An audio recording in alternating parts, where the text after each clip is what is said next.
ऐसी ही एक और वाइल्ड कॉन्स्पिरेसी थ्योरी है, जैसे टाइम ट्रैवल वाली बात आती है तो सिम्पसन्स। हाँ, उनके बारे में मतलब सिम्पसन्स कहते हैं ना कि मतलब ये कुछ प्रिडिक्शन करते हैं और वो सच हो जाती है। सिम्पसन्स वो कार्टून शो है जो 1989 से एयर होना स्टार्ट हुआ था। हम्म तो जब वो कार्टून शो टीवी पे आना शुरू हुआ और आज तक वो आता है टीवी पे, यानी 1989 टू 2024 चल रहा है, तो 24 साल तो यही हुए। हम्म तो 89 से फिर 10-11 ईयर्स, मतलब I think so around 35 years का टाइम पीरियड मान के चलते हैं हम ऑलमोस्ट। इन 35 ईयर्स के टाइम पीरियड में थाउजेंड्स ऑफ एपिसोड्स, ठीक है, और उन थाउजेंड्स ऑफ एपिसोड्स में कुछ कुछ ऐसी इनसेन चीज़ें उन्होंने दिखाई हैं जिन्होंने रियलिटी का रूप ले लिया। हम्म तो उसमें से जो सबसे, मतलब मैं कहूँगा माइंड बॉगलिंग जो चीज़ मेरे को लगी ना, वो था हिग्स बोजोन का प्रेडिक्शन होना। Higgs boson the God particle. Hmm क्या होता है कि उसका जो मेन कैरेक्टर है, एक फैमिली है पूरी सिम्पसन्स, ठीक है, तो उसमें जो फैमिली में जो फादर है होमर सिम्पसन, वो क्या होता है एक शो में दिखाते हैं कि मतलब वो साइंटिस्ट बनने का उसको कीड़ा लग जाता है, खूब पढ़ाई वढ़ाई करता है, साइंटिस्ट बन जाता है वो। हम्म फिर अपने बेसमेंट में वो सारे इक्विपमेंट्स वगैरह लाता है और वही एक पार्टिकल की खोज में लग जाता है वो। तो जब वो सारे एक्सपेरिमेंट्स कर रहा होता है और जो उसको रिजल्ट्स मिल रहे होते हैं उन एक्सपेरिमेंट से, तो वो उस बोर्ड के ऊपर लिख रहा होता है सारी चीज़ें चॉक से। तो वो एक एक्सपेरिमेंट का जो रिजल्ट के थ्रू उसको एक इक्वेशन पता चलती है, जब वो उस इक्वेशन को लिख देता है बोर्ड पे, हम्म शो चल रहा है अपना ख़त्म। फिर बात आती है आई थिंक सो अराउंड 2010-11, मेरे को ईयर बहुत करेक्टली याद नहीं है। हम्म पार्टिकल एक्सेलरेटर बनाया जाता है। पार्टिकल एक्सेलरेटर तो काफ़ी पहले बन गया, 2004 आई थिंक सो 5 में, ठीक है, सर्न जिसे बोलते हैं। 2011-12 में उसके अंदर पार्टिकल्स को कोलाइड कराया जाता है और उन पार्टिकल्स के कोलिजन से एक और नए पार्टिकल का जन्म होता है जिसको बोला जाता है the God particle, hmm Higgs boson. और उस पार्टिकल के रिजल्ट की जो इक्वेशन होती है ना, हम्म। वो एग्जैक्ट वही सेम इक्वेशन होती है जो होमर सिम्पसन ने उस शो में अपने बोर्ड पे लिखी थी। मतलब भाई मतलब वो जो एपिसोड चीज, कितना पुराना वो वाला? वो एपिसोड है यार, आई थिंक सो वो 90s का ही एपिसोड है, वो रीसेंट नहीं है, वो 2000 से पहले का एपिसोड है वो। मतलब जब साइंस, मतलब उसने जो इक्वेशन की प्रेडिक्शन कर दी ना, हाँ, वो इक्वेशन की prediction without practical experimentation possible ही नहीं है। मैं वही तो कह रहा हूँ, उसके लिए एक लेबोरेटरी चाहिए भाई। एग्जैक्टली है, exactly, कि जब उसके लिए कैलकुलेशंस चाहिए, इतनी खतरनाक कैलकुलेशन होती है ना भाई। एग्जैक्टली exactly, अब गॉड पार्टिकल जैसी चीज ढूंढना। तो वो मतलब काइंड ऑफ ये हुआ ना कि जब तक तू कार चलाएगा नहीं तब तक तेरे को पता नहीं चलेगा ना कि ये कार कितना पेट्रोल पीती है असल में, तो उसके लिए कार को चलाना पड़ेगा। तो वही सेम बात हो गई कि बिना पार्टिकल एक्सेलरेटर के, बिना इलेक्ट्रॉन एंड प्रोटॉन्स के कोलिजन के, बिना रीडिंग को मेजर करे हुए हमें वो इक्वेशन मिल ही नहीं सकती जो होमर सिम्पसन ने अपने बोर्ड पे लिख दी उस दिन उस कार्टून शो में। ऐसा भी तो हो सकता है तुक्के में हो गया वो। अरे यार, कितना बड़ा तुक्का मार सकता है तू, वो कोई सिंपल 1+1=2 वाली कैलकुलेशन नहीं है। हाँ, कह सकते हैं कि वो ये भी लिख सकते थे 2+2=4, सिंपल ये भी लिख सकते थे वो वहाँ कोई कार्टून में, क्योंकि कार्टून है भाई। एग्जैक्टली ना, कार्टून मतलब का वो मतलब यही कोई, होता है कि कुछ भी लिख दो। वो कोई इतनी सिंपल कैलकुलेशन है ही नहीं कि कोई स्क्रिप्ट राइटर उसको बस आउट ऑफ द ब्लू, यार मेरे मन में आ रहा है कि ये ब्रैकेट लगाता हूँ यहाँ, इतनी तो पावर इतनी कर देता हूँ, ये कर देता हूँ, फिर इज इक्वल टू इंटीग्रेशन और ये लिख देता हूँ, बस कहानी खत्म। नहीं, नहीं, कहानी दैट्स तो अब नॉट शुरू हुई है सिंपल। भाई। कहानी तो शुरू तब हुई ना जब उसने वो चीज़ ब्लैक उस पर लिख दी बोर्ड पर। उस पे लिख दी यार। अब ये कैसे पॉसिबल हुआ, कैसे नहीं हुआ, वैसे वी डोंट कहते नो। हैं ना कि मतलब सिम्पसन्स की तो बहुत सारी वो अब जैसे प्रिडिक्शन सच हुई है। डोनाल्ड ट्रम्प का प्रेसिडेंट बनना, हाँ हाँ। अब आई थिंक सो 2000 कब बना था वो, अभी 2024 में अभी वो दोबारा इलेक्शन जीता है। अभी तो वो दोबारा से बना है। है, लेकिन पहले जब था वो आई थिंक सो 2019 में आई थिंक चल so हाँ वो हुआ होगा, वो याद तो नहीं अभी। उस टाइम पे जब वो first time Donald Trump president of America बना था, उसकी प्रोडिक्शन सिम्पसन्स ने अपने शोज में कर रखी है, अपने एक एपिसोड में कर रखी है। अब वो प्रेडिक्शन किस हद तक रियलिटी को छूती है, मतलब वो कार्टून एपिसोड, वो पर्टिकुलर एपिसोड किस हद तक रियलिटी को टच करता है। प्रेसिडेंट बनने के बाद जब ट्रंप एक मॉल में जाता है लोगों से मिलने के लिए, तो वो एक एस्केलेटर से नीचे आ रहा है, ऐसे हाथ हिला रहा है। एस्केलेटर के ऊपर जो बाउंड्री वॉल है, ठीक है, वहाँ पे लोग सब खड़े हुए हैं और एक बंदे के हाथ में एक पेपर है, ठीक है, ट्रंप नीचे आ रहा है। एग्जैक्ट सेम सीन उस कार्टून शो में चलता है, उस एपिसोड में, कि ट्रंप एस्केलेटर से नीचे आ रहा है, ऐसे हाथ हिला रहा है, उस बंदे के हाथ से वो पेपर गिर जाता है। रियलिटी में भी उस इंसान के हाथ से वो पेपर गिरता है। ये चीज़ें तो हैं भाई, ये तो मैं भी मानता हूँ, मैंने वीडियोस देखी हैं कि क्या इसको हम क्या कहेंगे भाई, ये इत्तेफाक है या उन्होंने फ्यूचर देखा है। अब यार वही तो ना कि इस चीज़ को क्या क्या माना जाए। इस चीज़ को मैं देख, कभी कभी तो मैं वो वैसे अभी भी आता है क्या शो? हाँ, वो अभी भी आता है, सिम्पसन्स अभी भी आता है। मतलब प्रिडिक्शंस अभी भी चालू हैं। एग्जैक्टली। और हमें नहीं पता कौन सी चीज़ कब होने वाली है। एक वाइल्ड प्रेडिक्शन तो आई डोंट नो इफ कि उसको प्रेडिक्शन कहना चाहिए अभी कि नहीं कहना चाहिए। सिम्पसन का एक एपिसोड है जिसमें जोक्स कर रहे होते हैं सब। तो एक बूढ़ा इंसान होता है, ठीक है, वो भी सिम्पसन ही है, और वो एक जोक लिखता है। वो कहता है कि आई गॉट अ जोक। तो उसमें वो बोलता है, what's the difference between Pakistan and a pancake. फिर वो बोलता है जोक में कि I don't know any pancake that got nuked by India, कि मुझे किसी ऐसे पैनकेक के बारे में नहीं पता है जिसके ऊपर इंडिया ने न्यूक्लियर बॉम्ब गिरा दिया हो। ये उस शो में बोला गया है, उस एपिसोड में बोला गया है। आई डोंट नो, अब ये तब तक प्रोडक्शन नहीं हो सकती जब तक इंडिया पाकिस्तान के ऊपर न्यूक्लियर बॉम्ब ना गिरा दे। अभी पता क्या हो रहा है? अभी मैं कल ही इंस्टाग्राम देख रहा था और उसमें मैंने देखा कि न्यूज़ में वो दिखाया था, उसमें आते हैं ना भाई इंस्टाग्राम पे बने हुए हैं कि पाकिस्तान पे तालिबानियों ने अटैक कर दिया है, उनके 2 पोस्ट जो हैं हाईजैक कर लिए उन्होंने। अब भाई शुरुआत तो हो चुकी है। अब तालिबान आई थिंक इंडिया का फ्रेंड है, हाँ, है ना, और पाकिस्तान इंडिया का दुश्मन है। तो हो सकता है ये चीज़ पॉसिबल हो जाए। हो सकता है वो न्यूक्लियर बॉम्ब इंडिया से लॉन्च ना हो। हाँ, हो सकता है अफगानिस्तान से लॉन्च हो। बात तो ये है ना कि ख़त्म तो वो हो रहा है ना, पाकिस्तान हो रहा है ना ख़त्म। एग्जैक्टली। मेन चीज़ तो वो है। इतनी वाइल्ड मतलब उसमें प्रेडिक्शंस हैं। और अब जैसे ये वाली बात आती है ना कि हाँ यार, कि ऐसा कैसे हो पा रहा है, किसी और शो में क्यों नहीं हो पा रहा है ये सारी चीज़ें, ठीक है। सही बात है। तो जो मतलब इसके पीछे एक लॉजिकल टाइप ऑफ दिया जाता है आंसर इसका, वो ऐसे दिया जाता है कि यार, कि सिम्पसन्स 1989 से एयर हो रहा है, ठीक है, वो टीवी पे आ रहा है। Thousands and thousands of episodes उसके लिखे जा चुके हैं, ठीक है।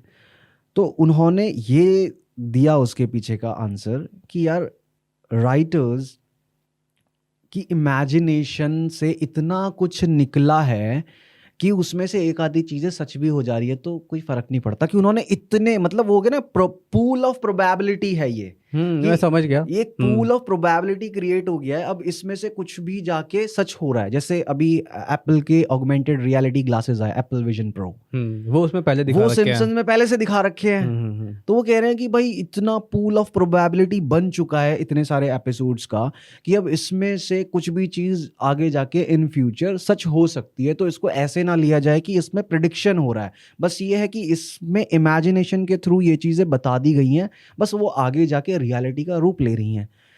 तो अब उसमें मैं ये सोचने में, मतलब दिमाग मेरा ऐसे खराब हुआ इस चीज को सोच के कि क्या था, मैंने इंस्टाग्राम पे ना एक बड़ा ही अमेजिंग पेज फॉलो कर रखा है। वो क्या करता है कि जो 90s और 80s 70s के टाइम पे जो पिक्चर्स रही हैं और उस टाइम के लोगों का जो जीवन रहा है ना, वो उनको दिखाता है फोटोज़ के थ्रू।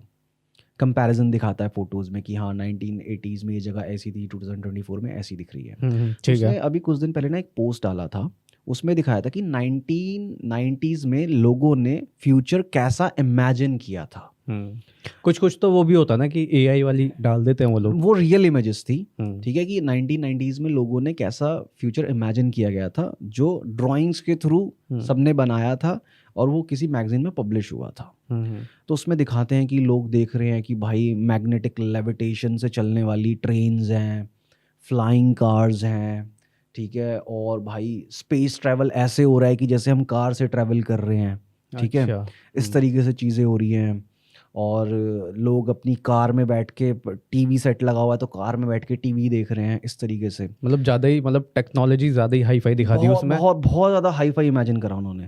तो मैं उसको देख के यही सोच रहा था, मैंने कहा कि यार, फिर उसके बाद जब अपनी ये रिसर्च चल रही थी तो मेरे दिमाग में इन दोनों चीज़ों को लेके थॉट प्रोसेस यह है कि उन फोटोज़ में जो कुछ दिखाया गया कि we are so close to this imagination but at the same time we are still very far. मतलब कि उसमें दिखाया कि मैग्नेटिक लेविटेशन के थ्रू ट्रेन्स चल रही हैं, पर वो मैग्नेटिक लेविटेशन के थ्रू ट्रेन्स उन्होंने दिखाई आसमान में चल रही हैं, बट हमने जो अचीव कर पाए वो अचीव कर पाए बुलेट ट्रेन्स का चलना, जो मैग्नेटिक लेविटेशन पे चल रही हैं लेकिन ट्रेन ट्रैक्स पे। हाँ, उसके लिए स्पेशल ट्रैक्स बन रहा है, वो हवा में ट्रैवल नहीं कर रही है, लेकिन उन्होंने ऐसा इमेजिन करा कि वो हवा में ट्रैवल कर रही हैं। हम बहुत क्लोज तो गए उस इमेजिनेशन के, पर तब भी बहुत दूर हैं, ठीक है। हमने कार्स के अंदर टीवी देखना अचीव करा, बट छोटी स्क्रीन, बहुत छोटी स्क्रीन पे। उस इमेजिनेशन का हम एक बहुत छोटा हिस्सा अचीव कर पाए। नहीं, करने को तो हम बड़ा भी कर सकते हैं, लेकिन उसके लिए स्पेस बड़ा हो जाएगा ना फिर। एग्जैक्टली ना, कि टेक्नोलॉजी को उस लेवल पे डेवलप होना पड़ेगा ना, लेकिन हम स्टिल, जैसे मैंने कहा कि we are very close to the imagination of those people, but still we are very far, है ना। कि स्पेस ट्रेवल ऐसे हो रहा है कि जैसे हम कार के थ्रू ट्रेवल कर रहे हैं। स्पेस ट्रेवल पॉसिबल करा है, जैसे ब्लू ओरिजिन, जो जेफ बेजोस की कंपनी है, ब्लू ओरिजिन है, वर्जिन एयरलाइंस है, ये लोग स्पेस ट्रैवल कराते हैं, अपने रॉकेट्स को भेजते हैं, थोड़ा आउटर ऑर्बिट में घुमा के नीचे वापस ले आते हैं। अचीव किया है, लेकिन अपनी उसी ओल्ड रॉकेट टेक्नोलॉजी के थ्रू, फ्लाइंग कार्स नहीं है। इस चीज़ से एक चीज़ और याद आ रही है मेरे को, मंडेला इफेक्ट को लेकर के, कि यार अब लोग तो बाहर जाने लग गए हैं अर्थ से, है ना, लेकिन फिर भी इंटरनेट पे कितनी सारी इमेजेस हैं, वीडियोस हैं कि अर्थ गोल है, ओवल है, कुछ ये भी कहते हैं ओवल है, गोल है। अब मतलब वो sort of little bit spherical, not perfect round. तो फिर ये लोग कौन है जो कहते हैं अर्थ फ्लैट है? ये मम्मी का दूध नहीं पिया जिन्होंने बचपन में, दिमाग डेवलप नहीं हुआ उनका। नहीं यार, कुछ तो है ना उनके पास, या उनके पास वो चीजें एक्सप्लेन करने की। अर्थ फ्लैट है बोलते हैं, हाँ, है ना। अब मैं बताता हूँ, देख, अभी तूने बहुत अच्छा सवाल बहुत सही समय पे पूछा। हाँ, अभी रिसेंटली रेड बुल ने ना, जैसे तुझे पता है रेड बुल एडवेंचर स्पोर्ट्स कराता है, तो रेड बुल ने एक ट्रिप ऑर्गेनाइज करा एंटार्क्टिका की तरफ को, क्योंकि ये जो फ्लैट अर्थ थ्योरिस्ट हैं, दीज फकिंग स्टूपिड, ये कहते हैं कि एंटार्क्टिका जो है ना, एंटार्क्टिका पे जाके ये फ्लैट अर्थ के चारों तरफ की ना वॉल स्टार्ट होती है, उसके बाद कुछ नहीं है। हाँ, तो वो वॉल है, उस वॉल तक गवर्नमेंट ना पहुंचने नहीं देती किसी को, और नॉर्मल इंसान वहां जा नहीं सकता क्योंकि उसके पास अपने खुद के इतने रिसोर्सेज है नहीं, ठीक है। तो रेड बुल ने एक ट्रिप ऑर्गेनाइज करा, उस ट्रिप में बहुत सारे लोग डाले, और कुछ ये फ्लैट अर्थ थ्योरिस्ट को भी उठा के फेंका उन्होंने उसमें। अच्छा, डाला उसमें कि जाओ, हम पैसे दे रहे हैं बेटा, जाओ तुम, ठीक है, एविडेंस लेकर आओ, हमें भी क्यूरियोसिटी, हमें भी जानना है। तो जब उनको वॉल, जिसको वो कहते हैं ना कि ये द वॉल है भयंकर, तो जैसे जैसे वो उस वॉल के करीब जाने लगे ना, वो फ्लैट अर्थ थ्योरिस्ट, हाँ यही है द वॉल, यही है, यही है। तो जब शिप जैसे जैसे पास पहुंचता गया, तब उनको दिखा भाई ये तो ग्लेशियर है जो कुछ नहीं है, ये तो आगे निकल गया। सिंपल सिर्फ ग्लेशियर है वो, और कुछ नहीं है। फिर वो क्या कहते हैं, शिप जो है वो आगे राउंड मार के उनको वो साइड में से भी दिखा दिया कि भाई ये वॉल ऐसे सीधी नहीं है, इसके साइड में से भी कट मार के तुम यूं जा सकते हो। तो वो चीज़ है। दूसरी चीज़ जो ये कहा जाता है भाई कि अर्थ इज़ फ्लैट, तो सबसे पहली चीज़, अगर अर्थ फ्लैट होती तो सन का जो ग्रेविटेशन है वो इस फ्लैट डिस्क के ऊपर कैसे काम करता, बता। सही बात है ना, क्योंकि अभी अर्थ जब रोटेशन कर रही है, eight the same time earth revolves also, ठीक है। तो जब वो रिवॉल्व कर रही है और साथ में रोटेट भी कर रही है, तो उसकी जो क्या कहते हैं राउंड शेप है, स्फेरिकल शेप है, वो उस रोटेशन और रेवोल्यूशन में हेल्प कर रही है। वो ड्रैग क्रिएट नहीं हो रहा है कोई, ठीक है, क्योंकि जब हम सीधा हाथ हवा के सामने लगाऊं मैं, तो प्रेशर फील होता है ना हाथ पे, क्यों, क्योंकि एयर ड्रैग क्रिएट हो रहा है यहाँ पे। लेकिन यही मैं फिस्ट बना लूं तो वो जो फ्रिक्शन है वो बहुत कम हो जाता है। क्यों, क्योंकि सरफेस अब स्मूथ हो गया है काइंड ऑफ, तो वो हवा जो है, वो जो पुश है हवा का, वो उतना ज़्यादा फील नहीं हो रहा है, क्योंकि वो रिफ्लेक्ट होके जा रही है। ऐसे ही सेम अर्थ की स्फेरिकल शेप हेल्प करती है अर्थ के रोटेशन और रेवोल्यूशन में। उसके ऊपर जो ग्रेविटेशनल पुश एंड पुल है सन एंड मून का, ठीक है, वो सारी चीजें हेल्प कर रही है। क्योंकि अर्थ अगर फ्लैट डिस्क होती ना भाई, तो सर्वाइव ही नहीं कर पाते, अर्थ की एग्जिस्टेंस होती ही नहीं, ठीक है, अर्थ की एग्जिस्टेंस होती ही नहीं। और सबसे बड़ी स्टुपिडिटी जो है ना फ्लैट अर्थ थ्योरिस्ट की, वो ये है भाई कि ये लोग अर्थ को तो फ्लैट मानते हैं, पर ये कभी नहीं कहते कि मार्स भी फ्लैट है, मून भी फ्लैट है, जुपिटर भी फ्लैट है। मतलब साला 8-9 प्लैनेट्स, अब तो प्लूटो नहीं है तो 8 प्लैनेट्स कहेंगे हम, मतलब 8 प्लैनेट्स और एक जाइंट बर्निंग स्टार है सन, वो सब स्फेरिकल है, राउंड है, लेकिन साला अर्थ ही फ्लैट है। पता नहीं भाई उनके माइंड में वो बात कैसे आ रही है कि वो मान ही नहीं रहे हैं कि, अरे यार सिंपल सी बात है ना कि बहुत सारी चीजें हैं कि अर्थ का जब भी हम हाइट पे जाते हैं, एट अ लार्जर हाइट, हमें अर्थ का कर्वेचर दिखाई देता है, वो राउंडनेस दिखाई देती है, वो हॉराइजन कर्व होता हुआ दिखाई देता है। बंदों ने बहुत एग्जांपल्स दिए हैं। एक देख रहा था मैं वीडियो, तो उसमें वो होते हैं ना इलेक्ट्रिक वाले बड़े बड़े खंबे जो होते हैं, बहुत बड़े खंबे। तो उसने एक फील्ड दिखाया बहुत दूर तक, मतलब खाली फील्ड है, तो खंबे लगे हुए हैं, लाइन से तार जा रही है, और वो आगे जाके ऐसे डाउन होते जा रहे हैं, ठीक है। तो बता रहा है बंदा कि देखो अर्थ फ्लैट नहीं है, आगे जाके डाउन में जा रही है, डाउन हो रही है आगे जाके। एग्जैक्टली, वो तो है ही, वो क्योंकि कर्वेचर है ना यार, प्लैनेट पे कर्वेचर है। अब तुम कहोगे नहीं यार मैं 1 किलोमीटर की एरिया में सीधा दिखूं, अबे भाई अर्थ 5 किलोमीटर की नहीं है कि तुझे 1 किलोमीटर बाद ही कर्वेचर दिखना लग जाएगा। तू जा 5000 फुट की ऊंचाई पे, तब देख तेरे को दिखेगा नहीं दिखेगा कर्वेचर अर्थ का। और इंच टेप से नहीं नाप सकते उसको। एग्जैक्टली यार, भाई स्टुपिडिटी है भाई ये। तो ये भी मतलब ये थ्योरी है कि बंदे मानते हैं। अब मुझे नहीं लगता ये तो मेरे को तो सबसे ज्यादा इफेक्ट बुलशिट थ्योरी लगती है। Mandela effect. 2004 में 5 मेंबर्स की टीम थी, जिसमें जियोलॉजिस्ट थे एंड ग्लेशियोलॉजिस्ट थे।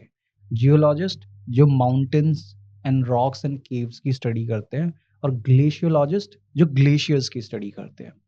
ये लोग हिमाचल में जहाँ से हिमालय स्टार्ट हो गया आपका, वहाँ पे प्रॉपर ऊपर चंद्रताल के पास, ये अपनी रिसर्च करने गए थे ग्लेशियर्स के ऊपर, ठीक है।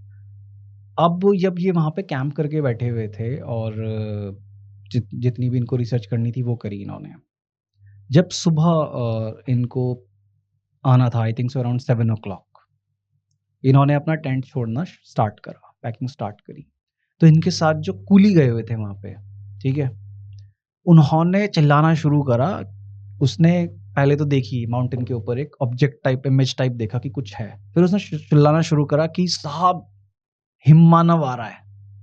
ये क्या होता है? मतलब होता है, यति वगैरह सुने होंगे तूने, तो पहाड़ों में काइंड ऑफ, मतलब हिममानव मतलब एक है, ये 30 एक टर्म है उनको, एक है स्क्रिप्टेड क्रीचर्स बोल सकता है तो इसको कि क्या होता है कि एक बड़ा सा मंकी एंड ह्यूमन का मिक्सचर, ओके, ठीक है, उसके बड़ा हेरी क्रीचर होता है, बहुत लंबी हाइट, तो उसको हिममानव बोलते हैं। वाइट जो मतलब जो उसकी पिक्चराइजेशन करी गई है वो ऐसी कि मंकी फेस है, वाइट हेयर्स है बड़े बड़े पूरी बॉडी पे, इस तरीके की मतलब वो पहाड़ों में ही मिलते हैं, और वो पहाड़ों में ही रहता है। बेसिकली उसकी सारी कहानियां ही है कि वो हिमालय में देखा जाता है वो। तो उसने बोला कि साहब हिममानव है ऊपर, खूब जोर से चिल्लाने लगा। तो बाकी साइंटिस्ट थे वो भी देखने लगे ऊपर, तो उनको भी दिखा कि हाँ यार कुछ तो है ऊपर। फिर थोड़ी देर बाद क्या हुआ कि वो चीज़, अब जैसा क्या होता है माउंटेन स्लोपी होता है, हाँ हाँ ठीक है? हाँ हाँ तो उन्होंने देखा कि वो जो चीज़ है ना वो धीरे उस स्लोप के सहारे, उस स्लोप की डायरेक्शन में धीरे धीरे धीरे धीरे नीचे आ रही है। हाँ हाँ अब जब वो नीचे आ रही है तो वो लोग देख रहे हैं कि यार इसका जो मूवमेंट है वो बहुत ही प्रिसाइज है, कि मतलब यूनिफॉर्मली वो चीज ऐसे मूव कर रही थी कि उसको पता है कि उसको किधर पैर रखना है, किधर हाथ रखना है अपना, काइंड ऑफ ह्यूमन। कि जब हम किसी टेढ़े मेढ़े रास्ते पे चलते हैं तो हम देखते हैं ना कि हाँ यहाँ पैर रखो, यहाँ रखो, यहाँ गड्ढा है तो यहाँ अच्छा, गिर अच्छा, जाएंगे अच्छा, हम। तो कह रहे वो उस तरीके से चल रहा था, ठीक है। और उन्होंने कहा कि पहले तो उनको लगा, जो उन्होंने एनालाइज करा, जो उनके दिमाग में इमेज बनी साइंटिस्ट के दिमाग में, उन्होंने कहा कि वो कोई ना एक रोबोटिक फिगर लग रही थी, जिसका एक हेड था, उसके हेड के साथ एक 2 balloon type of objects attach थे, उसकी एक बॉडी थी, हैंड्स एंड लेग्स थे, और वो फ्लोटिंग वे में चल रहा था। मतलब 3 सिर थे उसके? नहीं, सिर था एक, उसके साथ बलून टाइप ऑफ कुछ अटैच था, अच्छा। ठीक है। और वो फ्लोटिंग वे में कैसे? फ्लोटिंग वे में मतलब जब वो चल रहा था ना तो ऐसा लग रहा था कि ना तो वो जमीन पे पैर रख रहा है, ना वो हवा में लहरता हुआ चल रहा है, हवा में तैरता हुआ आ रहा है नीचे वो। ठीक ठीक है, है। ऐसे नहीं होता जैसे वो स्क्विड्स नहीं होते टेंटिकल्स से हाँ, चल रहे हैं अपने। बिल्कुल बिल्कुल, Oh my हाँ, God, जैसे ऐसे। ऑक्टोपस चलता है ना समुद्र के अंदर, ऐसे वो उसका लगता है कि साला तैर रहा है, हाँ, लहर रहा है पानी के लहर अंदर, रहा है। उड़ रहा है। वो- तो उनको लगा कि ऐसा कुछ चल रहा है ये। और फिर उनके पास कैमरास थे, उन्होंने पिक्चर्स खींची उसकी, और वो ना भागने लगे उसकी तरफ देख के। तो जैसे जैसे वो नीचे आ रहा था, और ये भी माउंटेन, सामने कोई माउंटेन था, उस तरफ देखी, ये भी उस तरफ भाग रहे थे सारे के सारे लोग, हाँ। कैमरास लेके अपने उसकी पिक्चर्स क्लिक करते हुए। और जैसे ही वो चीज ना माउंटेन के बिल्कुल नीचे वाले एरिया में आ गई ना, लोअर पार्ट में, तो वो रुक गई एकदम, और ये लोग उसकी तरफ भागे जा रहे थे। और फिर वो रुकी, और फिर वो दोबारा ऊपर की तरफ जाने लग गई, ठीक है। तो इनको लगा कि वो रुक के और दोबारा ऊपर, क्योंकि इनके और उस चीज के बीच में सिर्फ और सिर्फ आई थिंक 50 to 100 मीटर्स का डिस्टेंस रह गया था, जो बहुत कम होता है यार, है ना, सही बात है। बहुत कम होता है। तो इनको लगा कि यार उसने, जो भी वो चीज थी, उसने हमें देख लिया, इसलिए वो ऊपर जा रहा है। तो ये लोग वहीं रुक गए, फिर उसको देखने लगे उस चीज को। वो अब होता क्या कि वो चीज धीरे धीरे धीरे धीरे ऊपर जा रही है, और जिस माउंटेन टॉप से वो नीचे आई थी वो वहां तक पहुंची। उसके बाद फिर वो वहां पे ना हवर करने लग गई, उड़ने लग गई है, स्टिल है और उड़ रही है।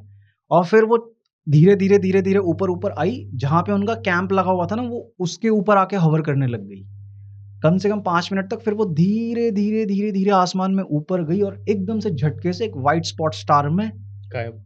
कन्वर्ट होके गायब हो गई। और कहाँ की जगह का ये? वहीं हिमाचल के? हिमाचल, चंद्रताल।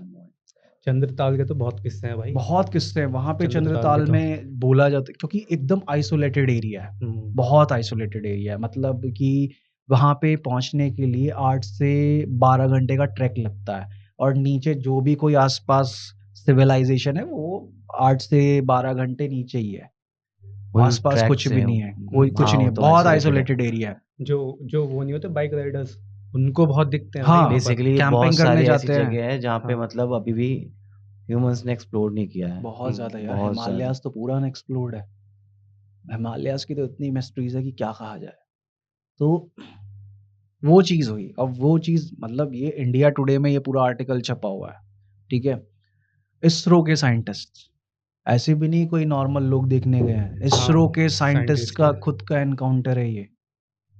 और मैंने यार एक चीज़ और देखी कि मतलब इंडिया में जो है अब तो काफ़ी सारी ऐसी संस्थाएं हो गई हैं कि जो इंडिपेंडेंटली भी कर रही हैं काम, जो नॉन प्रॉफिट ऑर्गेनाइजेशन बन गई हैं, है ना। तो ऐसी मैं रिसर्च कर रहा था तो एक बंदे का मेरे को नाम पता चला। ओके तो इस बंदे का नाम है हितेश के यादव। ओके तो ये आर्टिकल छपा था इसमें, हिंदुस्तान टाइम्स का आर्टिकल है ये। तो इसमें जो था उस टाइम पे, मतलब इस बंदे की एज जो थी वो 20 साल की थी। ये टेक स्टूडेंट है गुड़गांव में, है ना, उस आर्टिकल के मुताबिक। तो ये जो है ये यूएफओ रिसर्चर है। ओके यूएफओलॉजी इसका सब्जेक्ट है। अब ये सब्जेक्ट इसका कैसे बना, कहानी वो है, अच्छा ठीक है, कि इसका इंटरेस्ट इसमें कैसे जागा। तो ये बताता है बंदा कि छोटा था जब ये, तो एक रात, आधी रात को इसकी माँ उठी रात के टाइम, तो उसने देखा कि एक ब्राउन स्किन का ब्लैक आई, बड़ी बड़ी आंखों वाला, वो इनके बैकयार्ड में था कोई। और वो फ्लोट कर रहा था करीबन 4 फीट ऊपर, है ना? तो वहाँ से मूव करता हुआ इनके फ्रंट गेट पे आया, है ना? उसके बाद इसकी भी नींद खुल गई और ये आगे देखता है कि हाँ, वो जो चीज़ थी वो इसके सामने आँखों के गायब हो गई। वो बिना किसी उसके कोई कुछ भी नहीं, एकदम कोई आई स्पेसशिप और नहीं था, कोई कुछ नहीं था। डिमैटेरियलाइज हो गई थी हाँ, एयर में। लेकिन उस टाइम पे इसके दिमाग में भाई वो चीज़ स्ट्राइक कर गई कि ये जो मैंने अभी देखा है ये वो नहीं था, मतलब कोई छलावा नहीं था या कुछ नहीं था, ना मैं नींद में था। अब होता है ना कि बचपन की कुछ यादें ऐसी होती है जो हमारे दिमाग में बैठी रहती है। बिल्कुल, तुम्हें भी कोई ना कोई किस्सा भाई अपना याद होगा, Confirm. हाँ, है ना? हाँ। कि हाँ, मैंने बचपन में ऐसा किया था, वो अभी तक मेरे माइंड में है। तो वो चीज़ इसके दिमाग में थी भाई। इसने फिर 2014 में अपना रिसर्च करना स्टार्ट किया, जब थोड़ी बहुत नॉलेज और ले ली इस बंदे ने, तो तब उस टाइम पे इसने इंडिया की पहली यूएफओ मैगज़ीन लिखी थी, ई मैगज़ीन, जो कि अमेज़न प्राइम पर है अवेलेबल, अच्छा, है ना? उसके बाद अभी ये जो है फाउंडर भी है डिस्क्लोज़र ऑफ टीम इंडिया का, अच्छा। और उसमें भाई 200 प्लस मेंबर्स इसके साथ हैं अभी। अमेजिंग यार, मतलब ऐसे बंदे हैं इंडिया में, हाँ। अगर वो रिसर्च कर रहे हैं तो अब अमेजिंग तो है यकीन बात। नहीं मानेगा भाई, उसमें जो है ये मान 40 से 45 बंदे बर्लिन और अमेरिका के हैं। क्या बात कर रहे हैं। उन 200 मेंबर्स में, फकिंग अमेजिंग यार, मतलब कि बहुत अच्छी चीज है अगर है ना? ऐसी, और वो क्योंकि बंदा इंडिपेंडेंटली काम कर रहा है, और अभी मैंने देखा था उसमें बता रहा था कि उसके पास अभी रिसेंटली 4 केसेस हैं जिस पे वो काम कर रहा है। और Okay. एक छत्तीसगढ़ का बता रहा था वो, और एक बता रहा था राजस्थान का। तो उस बंदे ने यही कहा कि जो एक्टिविटीज़ इंडिया में हो रही है ना सबसे ज़्यादा, या तो वो हिमालयाज़ में हो रही हैं, या हो रही हैं रेगिस्तान में। राजस्थान, हाँ, राजस्थान और यहाँ पे क्या बेसिकली नाम है? रेगिस्तान का काइंड ऑफ। हाँ, और छत्तीसगढ़ वगैरह में। ओके, मतलब काइंड हाँ। ऑफ जो आइसोलेटेड एरियाज हैं बहुत ज्यादा। हाँ, बहुत ज़्यादा, मतलब ऐसे हैं कि वहाँ कोई जल्दी से जाता नहीं है। ओके, तो वहाँ ये चीजें हो रही हैं। हाँ। हाँ, क्योंकि मतलब जो भी जैसे तूने बताया, हुँ, जो बाइकर्स जाते हैं, कैंपर्स जाते हैं घूमने के लिए, तो उनकी बहुत सारी स्टोरीज रहती है कि अपर हुँ, हिमालयाज में उन्होंने कुछ ऐसे बेसिकली लोग जो बोलते हैं कि ऑर्ब ऑफ लाइट उड़ता हुआ देखा उन्होंने आसमान में, कुछ ऐसा हुँ। देखा कि नीचे आया ऑर्ब ऑफ लाइट एकदम झटके से झटके ऊपर से। चला गया, इस टाइप की कहानियां हैं हुँ। बहुत सारी। तो अब जब मैंने ये केस पढ़ा तो मुझे काफ़ी ज़्यादा मतलब शौक लगा कि भाई इंडिया में इस तरीके के भी लोग हैं जो इंडिविजुअली मतलब इन चीज़ों पे रिसर्च कर रहे हैं।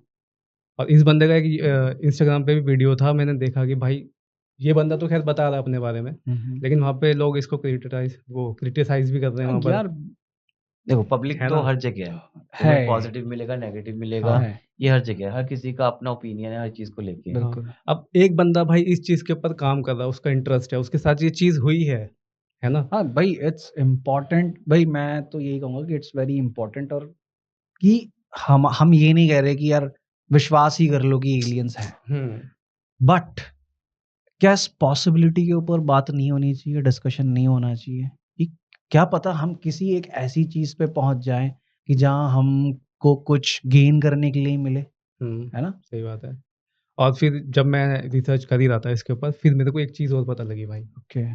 वो भी बहुत कमाल की चीज़ है ना? मुझे नहीं पता था कि मतलब इस लेवल का थोड़ा बहुत मेरे को मिल जाएगा। अच्छा। तो ये बात है 26 अक्टूबर 2014 की, जब थाने में एक बंदा, मतलब थाने का रहने वाला है वो, मुंबई अपने, थाने। हाँ, ओके। तो वो अपनी विंडो से बाहर झाँकता है ओके। ना? तो उसको वहाँ पर ना एक सिगार शेप का यूएफओ बोल लो या कुछ भी बोल लो, ऐसा कुछ हम्म। दिखाई देता है ऑब्जेक्ट आसमान में। दिखा कुछ भी ऐसा। हाँ, ऑब्जेक्ट हाँ। दिखा, उसमें लाइट्स जल रही थी, बुझ रही थी, मतलब ग्रीन, येलो, ब्लू लाइट जल रही थी। अब ये लाइट्स तो एरोप्लेन्स में भी होती हैं, हाँ, एग्जैक्टली। है ना? हाँ, अब इसमें डिफरेंट क्या है? डिफरेंट ये है कि भाई वो एक जगह स्टिल था, वो चल ही नहीं रहा स्टिल था। था। हाँ, और सिगार शेप का, और भाई ये चीज़ ना खाली थाने में नहीं दिखी, ये चीज़ दिल्ली में भी दिख चुकी है। क्या नाम था यार उसका? क्लब का एक नाम था उसका, मैं अभी दिमाग से निकल रहा मेरे। हम्म। अ, चल क हाँ, कोई भी बताऊँगा। होगा। होगा हाँ, XYZ ऑब्वियस। कोई हाँ, भी हाँ। क्लब। ओके। है ना? तो उस क्लब के ऊपर भी ये चीज़ दिखी थी, और वहाँ पे वो चीज़ जब जिसने देखी थी ना, उसने जब चिल्लाया था, वहाँ पे भीड़ में 17 से 20 लोग थे, जिन्होंने वो चीज़ देखी थी, बट वो भी दिल्ली कहीं में। न कहीं दब गई बात। दग गई ना, क्योंकि हाँ। भाई फिनोमेना इस पे कोई हाँ। ध्यान नहीं, दे सबसे नहीं बड़ी रहा। बात ये भी तो है ना, जैसे इसने एक बात बोली कि पब्लिक का रिएक्शन, हाँ। क्योंकि आज की डेट में अगर कोई बोले इस बात पे तो पब्लिक का रिएक्शन लोग सोचते हैं, अरे हमें बेवकूफ़ समझेगा, अरे हमें पागल समझेगा, इसलिए इस चीज़ ये चीज़ें हाँ, हाइलाइट नहीं होती हैं। हाईलाइट नहीं होती हैं। देख के भी लोग सोचते हैं कि अरे हम बताएँगे किसी को, कोई हमें बताएँगे, बेवकूफ़ वही है ना समझेगा। कि हाँ, वही चीज़ हो हाँ। जाती है। तो उसके बाद अब ये केस हो गया एक 26 हम्म, अक्टूबर 2014 वाला। अब उसके बाद एक केस और होता है नवंबर में 2014 में ही। ओके वो होता है बेंगलुरु में। सेम केस है ना? ओके सेम वही shape, same same object. Same चीज़, सब कुछ सेम। और ये हिंदुस्तान टाइम्स का है आर्टिकल, उन्होंने लिखा हुआ है बहुत लंबा चिट्ठा, है ना? तो सेम चीज़ होती है। तो 2014 में मैंने देखा कि भाई 60+ केसेस थे पूरे साल में। एक बहुत ही अजीब थ्योरी है जो मैं देख रहा था, और काइंड ऑफ ऐसी ही है उसमें भी। मतलब तूने उसका नाम सुना होगा, नेल्सन मंडेला का, नेल्सन है मंडेला। ना? उसको कहते हैं कि भाई वो बंदा ना 1980s में डेथ हो गई थी उसकी जेल में। लेकिन कुछ बंदों का ये भी मानना है कि वो 2013 तक जिंदा था। 2013 तक जिंदा था? हाँ, 2013 में उसकी डेथ हुई है। वो साउथ अफ्रीका का प्रेसिडेंट बना जेल से छूटने के बाद। हाँ, वो तो बना था वो। ये चीज़ गूगल पर है, लेकिन 1/3 जनता, वो उनको ये पता है कि वो 1980 में मर गया था। हाँ 1980 को जेल में मर गया था वो। ओके। तो एक थ्योरी ये आती है कि क्या नाम है, कि वो सच में मर गया था, है ना? कुछ लोगों को लगता है ऐसा कि ये इसलिए हुआ क्योंकि मंडेला इफेक्ट की वजह से ये हुआ है, उन्होंने ऐसा कहा। इसके मतलब- ऊपर एक मूवी भी बनी है मंडेला इफेक्ट हाँ के वो ऊपर। है, वो येस्टरडे नाम है उसका, वो देखी है मैंने। तो उसमें क्या होता है कि मतलब कि एक क्या कहेंगे उसका, 1/3 पॉपुलेशन एक फॉल्स मेमोरी क्रिएट कर लेती है। कैसे? इसको मैं एक एग्जांपल के थ्रू समझाता हूँ। ठीक है। सपोज कर हम अभी बैठ के पॉडकास्ट कर रहे हैं, है ना? हम यहाँ से जाते हैं, अपना डिनर करते हैं और थोड़ी बहुत बातचीत करते हैं फ़ोन पे कि हाँ ये वीडियो हो गया है, और डालते हैं इसको, है ना? ठीक है। सो जाते हैं अपना, सुबह उठते हैं, तू अपने ऑफिस, मैं अपने ऑफिस, ठीक है। ठीक है? तो ऑफिस जा कर के मेरे को कॉल करता है, तो पूछता है, तो बोलता है कि भाई मुझे ना मेरे फ़ोन में यूट्यूब दिख नहीं रहा है, यूट्यूब ऐप नहीं दिख रहा है। ओके। मैं कहता हूँ कि यूट्यूब क्या होता है भाई? क्या? यूट्यूब होता क्या है? तू कह रहा है कि भाई तू साले पागल है, यूट्यूब हमारा चैनल बना हुआ था, उस पर भाई उस पर वीडियो डालते हैं, है ना? ये सब होता है। मैं कहता हूँ भाई तू साले सूखा नशा किया आएगा, तूने क्या बोल रहा है, क्या होता है यूट्यूब? अच्छा। तो मंडेला इफेक्ट काइंड ऑफ ऐसा होता है। और इसमें ये चीज़ है कि अगर ये हुआ है सच में, तो इसका कोई बंदा फ़ायदा भी उठा सकता है, और नुकसान तो है इस चीज़ के। अब जो मूवी तू बता रहा है येस्टरडे, उसमें उस बंदे ने इस चीज़ का फ़ायदा उठाया। तो कहते हैं कि 2011 में जो अर्थ है वो 2012 में अर्थ जो है तबाह होने वाली थी, हाँ। है ना? तो उस मूवी में यही दिखाया कि 2012 का टाइम था और एकदम से पृथ्वी पर ब्लैकआउट हो गया, ओके। है ना? उसका बंदे का एक्सीडेंट हुआ बस से, जब ब्लैकआउट हुआ, एक्सीडेंट हुआ, वो अगले दिन मिला हॉस्पिटल के बेड पर। अच्छा। हॉस्पिटल के बेड पे मिलने के बाद उसके दांत वाँत टूट गए भाई, ठीक है ना? उसके बाद जब आता है वो रिकवर होता है, अपने दोस्तों के साथ बैठा होता है, तो एक बहुत फेमस बैंड था द बीटल्स, हाँ, बीटल्स। है ना? तो वो बंदा बैठ कर ना, उसके दोस्त कहते हैं कुछ गाना सुनाओ यार, तुम्हारे पास गिटार है। तो वो बीटल्स का गाना गाता है, एक गाना गाता है, वो उसका नाम मेरे को ध्यान नहीं गाने का, तो बजाता है वो बढ़िया। सब लोग ना उसको ऐसे हैरानी से देखते रहते हैं ना, देखते कि भाई क्या फकिंग ऑसम मैन, क्या गाना गा रहा भाई, अच्छा। ऐसे। बाद में सब ताली वाली बजाते हैं, कहते हैं भाई बहुत अच्छा गाना गाया, कब लिखा ये, ऐसे पूछते हैं उससे। तो वो कहता है कि तुम्हें नहीं पता ये बीटल्स का गाना है, ये ओह मैन, बीटल्स का गाना है। वो कहता शॉक्ड। कहते कौन बीटल भाई, कौन बीटल? अगर तुम्हें नहीं बताना कि ये गाना तुमने लिखा है, तुम्हें नहीं बतानी ये चीज़, तो ठीक है भाई, लेकिन झूठ तो मत बोलो कि ये किसी और का गाना है। ऐसा गाना आज तक है ही नहीं दुनिया में। तो मतलब कि वो ये कहते हैं कि बीटल्स बैंड एग्जिस्ट ही नहीं करता? नहीं करता वो बंदा जाता है अपने घर पे, गूगल पे डालता है द बीट, अपने वो वाला सॉन्ग डालता है जो सुनता है ही नहीं भाई, उसके नाम से कुछ और आ रहा है। वो द बीटल्स डालता है, बीटल की फोटो आने लगती है, जो होते हैं ना कीड़े, हाँ, उसकी फोटो आने लगती है। लेकिन बीटल्स बैंड का कोई कोई एग्जिस्टेंस नहीं बैंड का होता। कुछ एग्जिस्टेंस ही नहीं है। तो ये होता है मंडेला इफेक्ट। हाँ, सोच। जो यस्टरडे मूवी में जो ये दिखाया गया ना कि 2012 के बाद ऐसे स्विच हो गया, तो ये कॉन्स्पिरेसी थ्योरी है एक इसमें भी, कि बोलते हैं कि 2012 में जो कह रहे थे कि 21 दिसंबर आई थिंक ना, 21 दिसंबर को पृथ्वी खत्म होने वाली है। हाँ हाँ, कहते कि वो जो पृथ्वी थी ना, वो पृथ्वी, वो टाइमलाइन खत्म हो गई है। अब हम सब लोग, ये पूरा यूनिवर्स एक दूसरी टाइमलाइन में स्विच हो गया है। हम लोग उस सेम प्लैनेट पे नहीं है, हम किसी दूसरे अर्थ प्लैनेट पे हैं और टाइमलाइन स्विच हो गई है, और वहां से आगे की जो जर्नी है वो कंटिन्यू हो रही है। तो इसमें ये भी हो सकता है ना कि मतलब अगर पूरा वो स्विच हुआ है, पृथ्वी स्विच हो गई है, तो इसमें क्या लोगों की मेमोरीज भी स्विच हो गई है? मेमोरीज स्विच ऐसे कि लोगों के पास कुछ ऐसी मेमोरीज हैं कि या तो वो उन्होंने कभी जी नहीं, लेकिन मेमोरीज हैं, ठीक है, इस तरह की। जैसे कि अभी रिसेंटली वो देखी थी सीरीज हमने, द अम्ब्रेला एकेडमी। हाँ। तो उसका जो लास्ट सीजन है उसमें दिखाते हैं ना कि वो पूरी टाइमलाइन स्विच हो जाती है। तो उसमें कुछ लोग ऐसे होते हैं जिनके पास वो मेमोरीज होती हैं जो कभी उस टाइमलाइन में हुई ही नहीं। हाँ, वो अपने जैसे बंदों को ढूंढते हैं, पूरा ग्रुप बनाते हैं। एग्जैक्टली, एक ग्रुप बनाते हैं वो पूरा। तो पॉसिबिलिटी है इस बात की, क्योंकि यार मैंने बहुत सारे बंदों को देखा है, वो चीज़ें दिखाते हैं। जैसे कि ये तो बहुत कॉमन एग्जांपल्स हैं जो मैं देने वाला हूँ, और सुने भी होंगे कि अमिताभ बच्चन जी का जो डायलॉग है कि रिश्ते में तो हम तुम्हारे बाप लगते हैं, नाम है शहंशाह। अब मैंने क्या बोला? रिश्ते में तो हम तुम्हारे बाप लगते हैं। असल डायलॉग क्या है? रिश्ते में तो हम तुम्हारे बाप लगते हैं नहीं है भाई, ये डायलॉग सुनिए यूट्यूब पर। कुछ और डायलॉग है कुछ और डायलॉग है, सुनियो। मतलब उस मूवी के अंदर मेरे को तो ऐसा लग रहा है, मैंने जब बचपन में देखी थी ये मूवी, यही बोलता है वो डायलॉग यही बोलता है। अब वही है ना कि भाई मंडेला इफेक्ट इसी तो कहते हैं कि हमारे जो मेमोरी में जो फीड है वो लगते हैं। तो यूट्यूब पर देखेगा ना, वो कह रहा है कि होते हैं। रिश्ते में तो हम तुम्हारे बाप होते हैं, हाँ, नाम है शहंशाह। ये है भाई, मतलब ओरिजिनल मूवी का क्लिप है, ओरिजिनल मूवी का क्लिप है। अमिताभ बच्चन भी कई सारे शोज में गया है, वो है ना, अमिताभ बच्चन जी गए हैं कई सारे शोज में। और अगर उन्हें कहा जाता है कि भाई एक बार बस वो डायलॉग बोल के दिखाओ, बोलते हैं, तो उसमें भी वो कहते हैं कि रिश्ते में तो हम तुम्हारे बाप लगते हैं और नाम है शहंशाह। यहाँ तक कि सुनील शेट्टी की मूवी आई थी एक, उसने भी वो डायलॉग परफॉर्म किया था, तो उसने भी लगते ही कहा था, लेकिन असल में वो डायलॉग है होते हैं। रिश्ते में तो हम तुम्हारे बाप होते हैं, नाम है शहंशाह।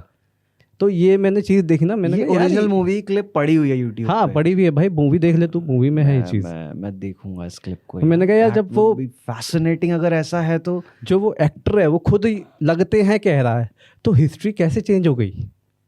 एग्जैक्टली यार, क्योंकि अगर मतलब उसको अगर अपना डायलॉग बोलने के लिए कहा जाए तो वो तो वही बोलेगा जो मूवी में फेमस हुआ है। हाँ, तो हिस्ट्री कैसे चेंज हो गई भाई फिर?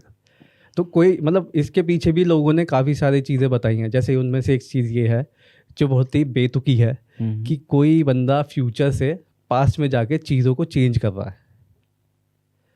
कि फ्यूचर में किसी ने टाइम मशीन बनाई होगी तो वो पास्ट में जाके ना चीज़ों को चेंज कर रहा है।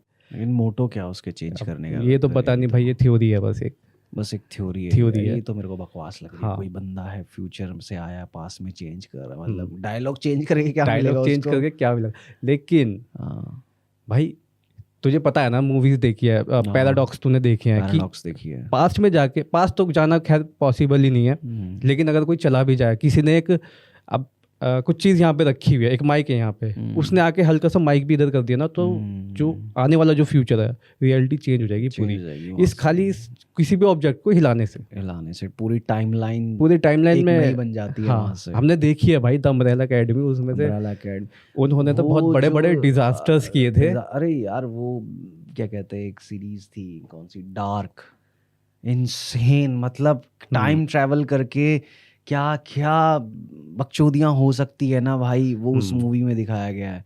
फिर पैराडॉक्स मूवी है यार, दैट्स फकिंग इनसेन।